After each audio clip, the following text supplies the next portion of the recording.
is Coach Steve with tipsforrunning.com on a beautiful snowy day in Wisconsin. I'm here to talk about how to build more endurance for running. Now let me define endurance for you first. It's just basically being able to run not very fast, but to be able to run not very fast for a long time. We have a word for that in the running world. We call it LSD. No, I'm not talking about drugs. I'm talking about long, slow distance running. The best way at building your endurance is to incorporate a long run once a week into your running routine. Say, for instance, you're training for a half marathon or a marathon, some longer distance, and your goal is just to finish. You're not worried about your finish time, but you want to run the whole time. Well, you need to do long, slow distance runs to build your endurance. I suggest that you start out with a little bit more than you're typically doing for a distance run. Let's say you run 3 miles usually when you go for a distance run. Well, then go for 4 one day a week. Then the next week you bump it up to 5. When I was training for a half marathon, every week I would go 1 mile up.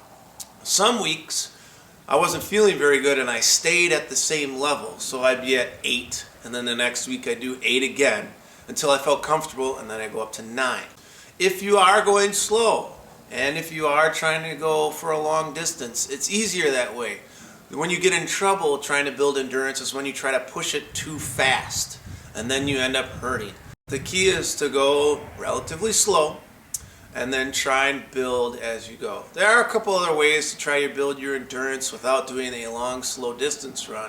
One of my favorite ways is to do hill runs. We do this in cross country often, where instead of doing a 5-mile distance run, we'll find a good hill that isn't super steep but rather steady, and we go up it pretty hard and then we jog back down real slow, and we do that repeatedly. So if you want to do a hill workout to build your endurance, that's another way too. You don't have to blast up the hill. You just go up the hill steady and then you jog back down steady. You don't have to go as far that way to build endurance because the hill adds increased difficulty and you don't have to sprint up the hill. All right, happy trails. Go out there and enjoy a nice jog for a long time.